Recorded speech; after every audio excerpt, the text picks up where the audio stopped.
Welcome to the Deeper Dating Q&A, where I answer your most pressing questions about love, sex, dating, and intimacy. And I answer them in such a way that listeners will be able to take lessons and insights for their own life away from this episode. So stay tuned to the Deeper Dating Podcast. If you've ever been disillusioned, disappointed, or discouraged in your search for love, and you know there has to be a better way to find the healthy, soul-filling love you've always longed for, then you've discovered the podcast for you. I know, as Ken's work personally has led me to find the love of my life. So here's your host of Deeper Dating, Ken Page. Everybody, and welcome to the Deeper Dating Podcast. I'm Ken Page, and I'm a psychotherapist. I'm the author of the best-selling book, Deeper Dating, and the creator of the Deeper Dating Intensive. And I'm so happy to be with you here for this Q&A session where I get to answer your personal questions about love and sex and romance in a way that hopefully brings insight to many of you who are listening. So I'm excited to jump in, but first I want to say that my commitment in this podcast is to offer you the greatest tools and insights that I know to help you find love, keep it flourishing, and heal your life in the process, because the skills of wiser dating are the skills of wiser intimacy. And those are the greatest skills of all for a meaningful, rich, happy life. And if you want to learn more about the Deeper Dating approach to the search for love, just go to deeperdatingpodcast.com. You can sign up for my mailing list, get lots of free resources and information, and read and hear every episode transcripts and recordings. So let's jump in. So for reasons of confidentiality, I'm not going to be mentioning people's names in this episode.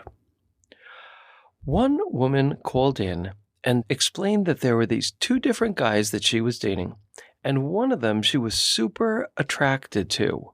And there was a really intense charge, but she wasn't that emotionally involved with him and didn't feel that he was at her level of depth emotionally and maturity. The other guy was someone who she felt very emotionally involved with and found that the feelings were deepening. This was someone who was really capable of meeting her emotionally, but she was not physically attracted to him. So I thought this was a really, really important question. And in fact, before deciding on the questions I was going to answer, I thought about that being maybe the biggest question of all that people have. As they do this work and learn to honor their nervous systems, their hearts, their souls, their vulnerability, their authenticity more, they find that they're developing richer, deeper relationships in general and with the genders or gender that they're interested in.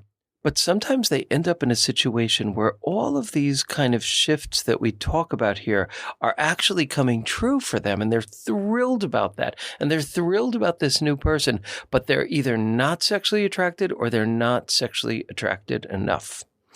And the people that they are sexually attracted to, maybe spiritually and emotionally, don't feel as mature or safe or generous or authentic.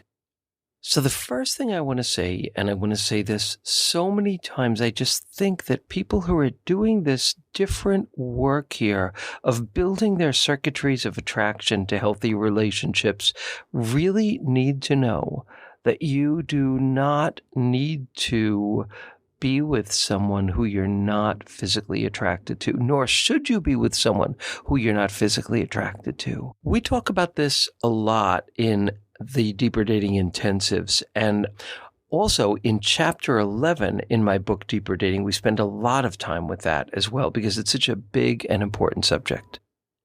So the first thing I want to say is that, like I said, you don't need to, nor should you be with someone you're not physically attracted to.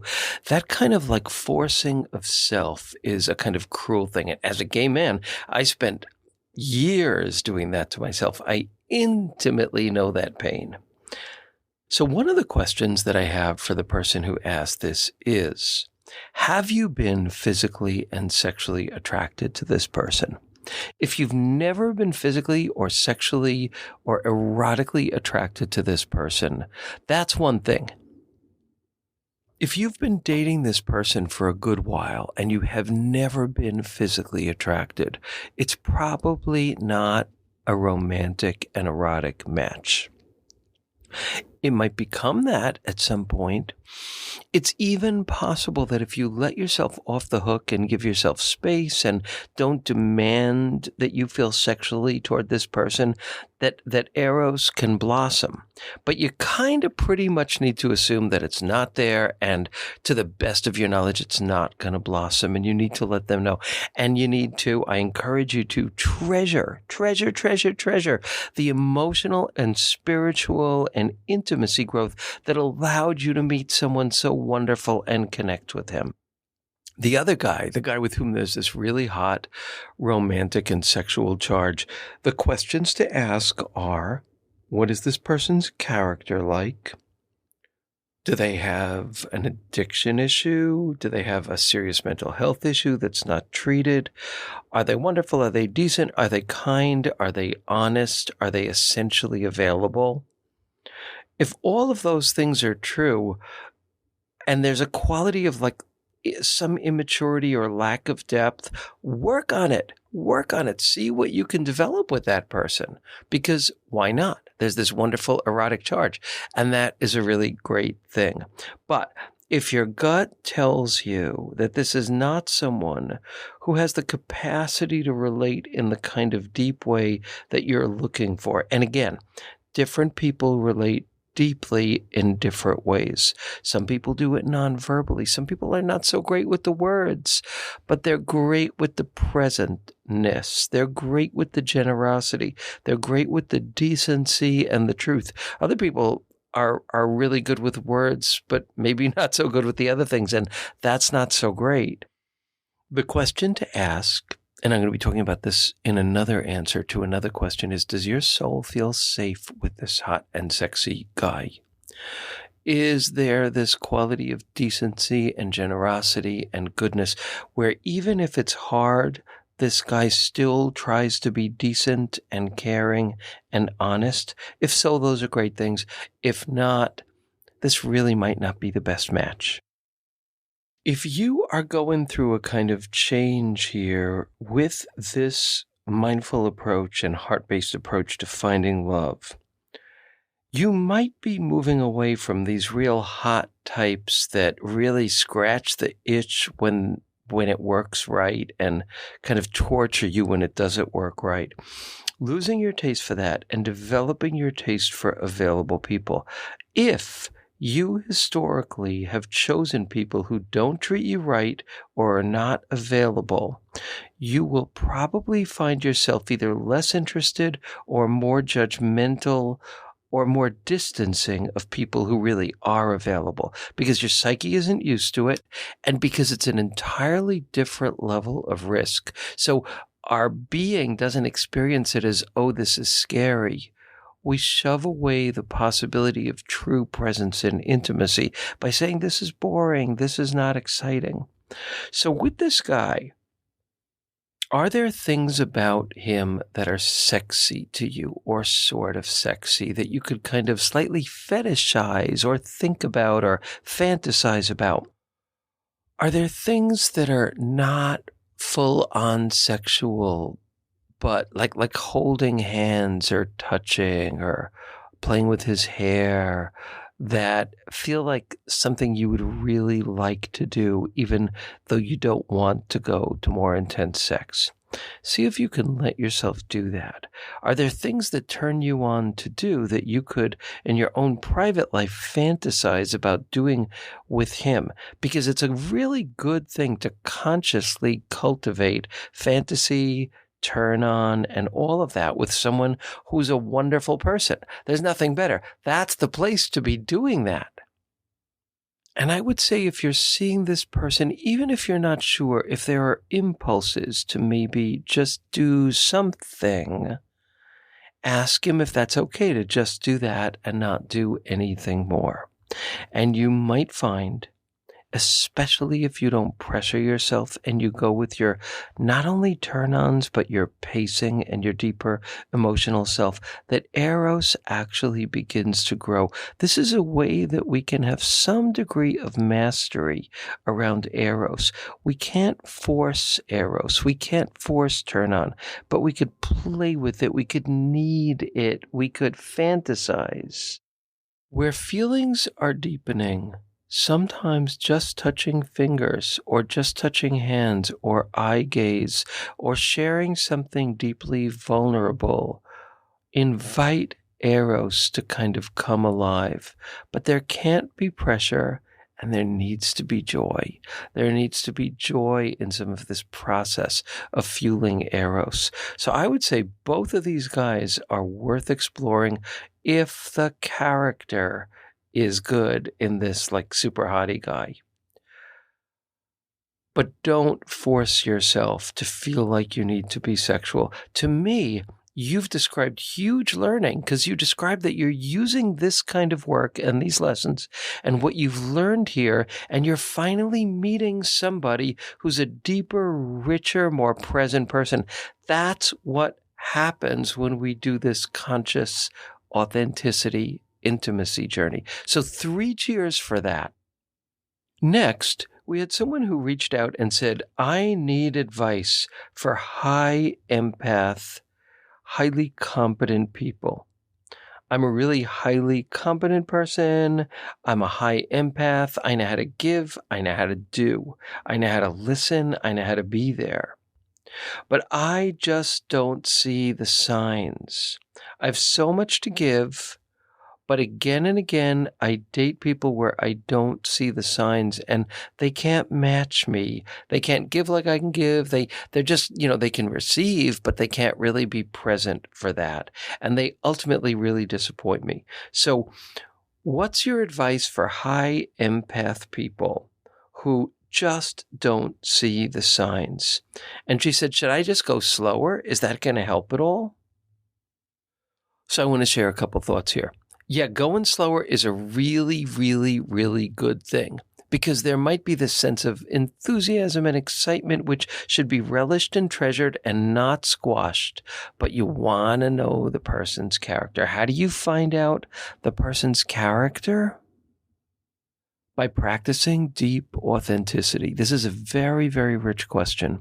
Where do you, as a highly empathic person, decide you're not going to say what you need?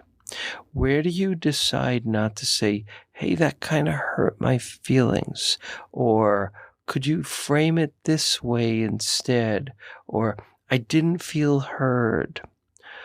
Where, as a high empath person, are you kind of blocking the fullness of your being?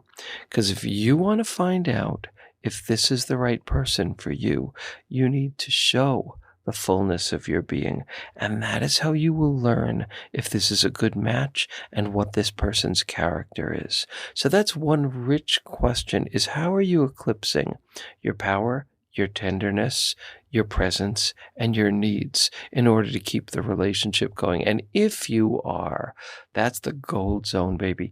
That's where it's hard and it's scary, but you practice sharing more of you. And then with eyes open, you witness how this person handles it.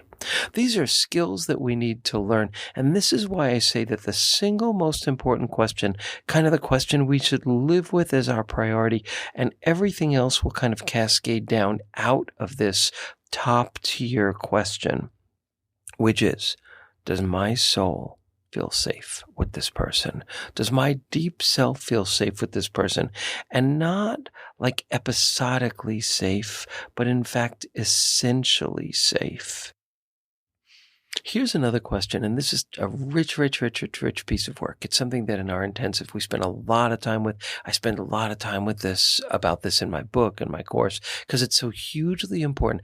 It's to become a student of our attraction patterns. So what I would say is look for the qualities where it didn't work. Allow yourself to practice externalizing responsibility for this exercise, like assume it was the other person. What are the negative qualities that you've seen in these people that you've dated where you ended up being disappointed? And what qualities have showed up again and again, maybe in slightly different guises, but still showed up again and again? It's gold to know that, because that's your like kind of iconic, not healthy type. And you're magnetized toward that type. So it's going to take conscious work to demagnetize and not get sucked into that kind of gutter ball relationship. And when I say gutter ball, I don't mean that it's like a relationship that's in the gutter. It's just I'm a terrible bowler. And when I bowl, my ball keeps going into the gutter again and again and again. I'm like not very good at it. And that feeling of like, oh, it went into that groove again and now it's going to go nowhere good. Nothing good is going to happen. We need to know the types of relationships, the qualities of character that happen again and again that have led you to disappointment. Once you know that, that's a lot to work with, because you can look for those qualities. And if the next person you're dating has those qualities, you know that's a warning sign. If they have those qualities and you feel drawn to them in a kind of unhealthy way where you're looking for them to validate you or to accept you or to approve of you, then you know that the task at this point is to pull away from that person, to detach, to take space, to ask your friends for help, to ask your therapist for help, and to begin to pull away. As a deep empath, not only can you feel for people, but you can feel when things feel wrong. Work that skill of trusting that discrimination, because that's a really essential task. Lots more there, but I'm gonna leave this one at that. And we're just gonna do one more question. I've got a bunch of other really wonderful questions, so I might do another Q&A sooner than I have before in the past. But the question was from someone who expressed being neurodiverse and having a kind of quality of really strong logic, difficulty with expressing emotions, but super, super clear logic and a deep appreciation for clarity, logic, truth, and kind of intelligent understanding of things.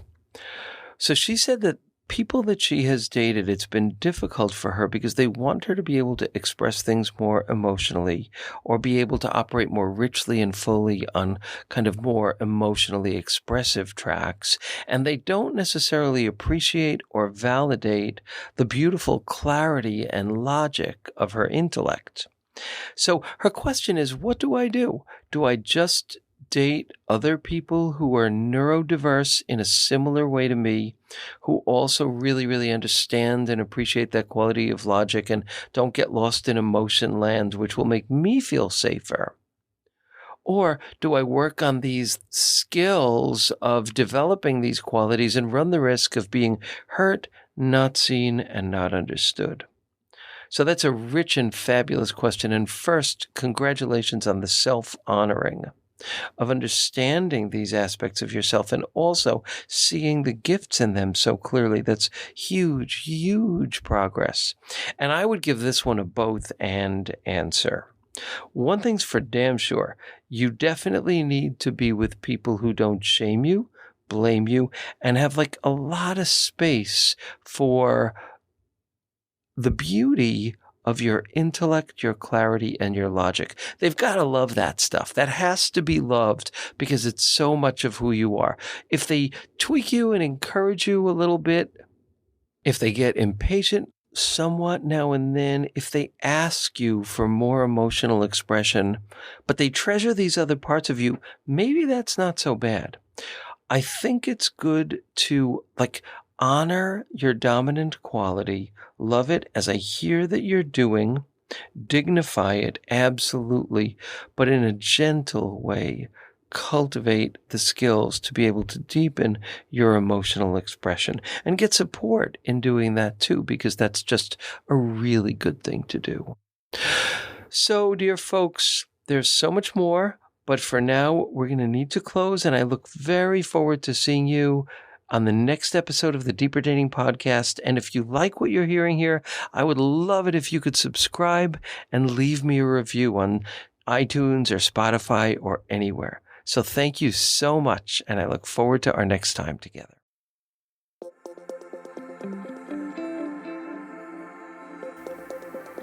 And that's it for today's episode of Deeper Dating. Be sure to go to deeperdatingpodcast.com as Ken has a few more gifts for you. Then join us on the next episode.